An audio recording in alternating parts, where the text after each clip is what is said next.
अभिवादन स्वीकार कीजिए ब्रजेश मिश्रा का और आप देखना शुरू कर चुके हैं द डिबेट। बहनों भाइयों, उत्तर प्रदेश की राजनीति और ब्राह्मण समाज एक दूसरे के पूरक हैं और एक दूसरे के साथ चलते हैं।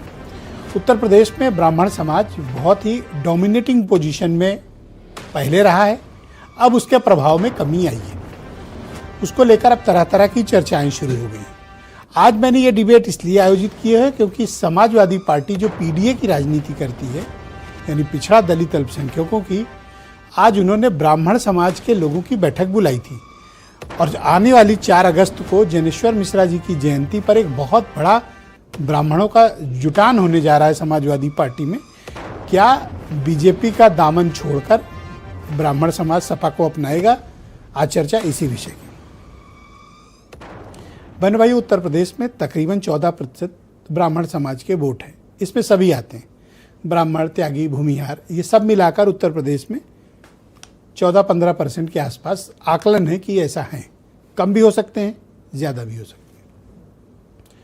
उत्तर प्रदेश की राजनीति में नेतृत्व को ले तो यूपी में ब्राह्मण समाज बड़ी डोमिनेटिंग पोजीशन में रहा है पॉलिटिकली। चाहे शासन का नेतृत्व रहा हो, सरकारों का नेतृत्व रहा हो, या राजनीतिक नेतृत्व रहा हो, या सामाजिक नेतृत्व रहा हो। ब्राह्मणों का वर्चस्व उत्तर प्रदेश की राजनीति, सामाजिक व्यवस्था पर बड़ा गहरा और मजबूत रहा है।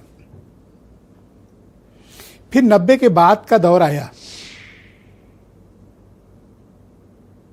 मंडल और कमंडल की राजनीति आई और उत्तर प्रदेश की राजनीति में ब्राह्मण हाशिए पर लगना शुरू हुए। कमजोर होती गई पोजीशन, नेतृत्व तो हाथ से फिसला और जब फिसला तो अब तक नहीं मिला। ब्राह्मणों ने ये 2000 के बाद से जो अपना चरम काल देखा वो था 2007 का, जब बहुजन समाज पार्टी की सरकार आई थी और इसको ब्राह्मण दलित के एक बड़े सुपर कॉम्बिनेशन के साथ पेश किया गया था और ये बताया गया था कि ये सामाजिक चमत्कार है। 2 बिल्कुल विपरीत कम्युनिटी एक प्लेटफॉर्म पे आके उन्होंने राजनीतिक सत्ता का परिवर्तन किया। उसको माना गया कि एक बड़ी सामाजिक उपलब्धि है। मायावती मुख्यमंत्री बनी और पूरे 5 साल तक ब्राह्मण समाज को काफ़ी कुछ चर्चाएं रही, बहुत बातें हुई और उसी वक्त वो प्रचलित नारा भी आया था कि ब्राह्मण शंख बजाएगा, हाथी चलता जाएगा और दिल्ली जाएगा। दिल्ली तो नहीं पहुंचा, लेकिन हाथी जहां था वहीं बैठ भी गया। काफ़ी नुकसान हुआ बीएसपी को, लेकिन सने शने चीज़ें चलती रहीं। फिर 12 में ब्राह्मण समाज सबसे लोएस्ट पोजीशन में एमएलएज में रहा। 32-34 के ही आसपास केवल ये लोग चुने गए थे और सबसे कम एमएलए ब्राह्मण समाज के हुए। फिर 2017 में जब बीजेपी की चुनाव जीती उत्तर प्रदेश में, 58 एमएलए जीत कर आए टोटल, सभी पार्टियों मिला के, जिसमें बीजेपी 95% उनके एमएलए थे। आज जब हम 2022 में खड़े हैं, को टोटल 52 एमएलए हैं जो ब्राह्मण समाज से हैं और उसमें से भी 46 भारतीय जनता पार्टी के हैं, 5 समाजवादी पार्टी में और 1 कांग्रेस में, टोटल 52। और 12 मेंबर ऑफ पार्लियामेंट हैं उत्तर प्रदेश में जो लोकसभा का प्रतिनिधित्व करते हैं। उत्तर प्रदेश में आबादी के हिसाब से ब्राह्मणों को पर्याप्त नेतृत्व मिला हुआ है, एमएलएज में भी, एमपी में भी। शासन की व्यवस्था देखें, पुलिस की व्यवस्था देखें, ब्राह्मण समाज कहीं कम नहीं है, ठीक ठाक पोजीशन में है। लेकिन जब से बीजेपी की सरकार आई है, इन दिनों 9 सालों से ये इशू चल रहा है कि ब्राह्मणों के प्रति सरकार का आचरण ठीक नहीं है, व्यवहार ठीक नहीं है, ब्राह्मणों को परेशान किया जा रहा है, सताया जा रहा है, तरह तरह की बातें चल रही। उन्हीं बातों के निचोड़ में समाजवादी पार्टी ने आज ब्राह्मण समाज के अपने जो टॉप लीडर्स हैं पूरे उत्तर प्रदेश में, उनकी एक बैठक बुलाई कि ब्राह्मणों की अगर बीजेपी से, वर्तमान उत्तर प्रदेश की राज्य सरकार से कोई नाराजगी है तो उसका राजनीतिक लाभ बीजेपी सपा को मिले। और मसला ये कि आने वाली 4 अगस्त को जनेश्वर मिश्रा जी, जो देश के बहुत ही प्रख्यात समाजवादी नेता थे, उनकी जन्म जयंती है। उनके नाम पर लखनऊ में एक बड़ा 300 एकड़ का पार्क भी है। तो समाजवादी पार्टी उत्तर प्रदेश के ब्राह्मणों का वहाँ एक जुटान करना चाहती है। ब्राह्मणों की शक्ति प्रदर्शन करना चाहती है। समाजवादी पार्टी ब्राह्मणों के बीच ये संदेश डाल रही है कि वर्तमान सरकार ब्राह्मणों के प्रति मुखालफत रखती है, ब्राह्मणों के प्रति द्वेष का भाव रखती है। समाजवादी पार्टी अब इस जुटान के जरिए ये संदेश को आम ब्राह्मणों तक ले जाना चाहती है। ब्राह्मण बेहद जागरूक कम्युनिटी है। मैं उस कम्युनिटी से ताल्लुक़ रखता हूँ, इस कारण ऐसा नहीं कह रहा। आप ओवरऑल सामाजिक परिदृश्य में पाएंगे एक पढ़ी लिखी, एक जागृत कम्युनिटी है। राजनीतिक रूप से भी जागृत हैं, सामाजिक रूप से भी जागृत हैं, लेकिन आर्थिक रूप से जागृत नहीं है। समाज में एम्पावरमेंट का प्रतीक है ब्राह्मण समाज के लोग। क्यों? क्योंकि कई नस्लों से यही फ्रंट पे रहे हैं। नेतृत्व तो इन्हीं के हाथ में रहा है। यानी पूरे गांव में अगर 100 घर हैं और एक ब्राह्मण का घर है तो पूरे गांव की पंचायत वही करता है।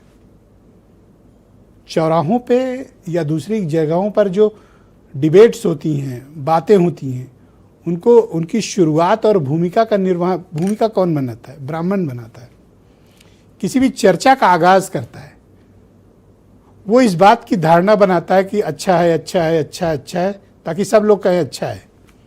अगर वो कहेगा ये बुरा है, बुरा है, बुरा है, तो इतनी रिसाउंडिंग कर देगा कि पूरे समाज को लगेगा कि बहुत बुरा हो रहा है। ये अवधारणा को शुरू करने और अवधारणा को सच में तब्दील करने वाली कम्युनिटी है। इस कारण भले ही ये 13-14% हो, लेकिन ये उत्तर प्रदेश की राजनीति में बहुत ही प्रभावशाली कम्युनिटी है। हालांकि बीजेपी में जब से प्रदेश अध्यक्ष पंकज चौधरी ने सबको डांटा, उसके बाद से ये इकट्ठा होने का जोखिम मोल नहीं लिए। एक बार डांट खाए थे, उसके बाद दोबारा नहीं इकट्ठा हुए। अब समाजवादी पार्टी इन्हीं सब मुद्दों को उठा के बीजेपी को एक जातिगत काउंटर देना चाहती। क्या सफल होगी? वैसे मूलतः जान लें कि ब्राह्मण कम्युनिटी और बीजेपी चोली दामन का रिश्ता है, बड़ा पक्का रिश्ता है दोनों में। इस रिश्ते को क्या समाजवादी पार्टी कुछ दरार ला पाएगी? कोई इसमें मतभेद उत्पन्न कर पाएगी? तो आज डिबेट में यही समझेंगे। कुछ बयान। आज समाजवादी पार्टी के साथ कौन रहना चाहता है? सब जानते हैं कि जब सत्ता आएगी तब आप सबको दूर कर देंगे। जब सत्ता से बाहर रहेंगे तो कहेंगे सब साथ आ जाइए। तो दोहरा व्यवहार, दोहरा चरित्र नहीं चलेगा।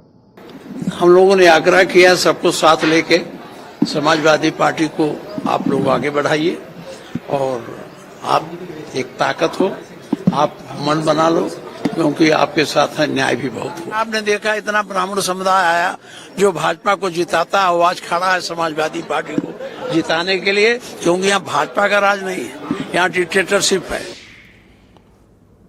तो बहनों भाइयों, आज की परिचर्चा को आगे बढ़ाएंगे। भारतीय जनता पार्टी से पंडित संजय चौधरी मेरे साथ इस कार्यक्रम में मौजूद हैं।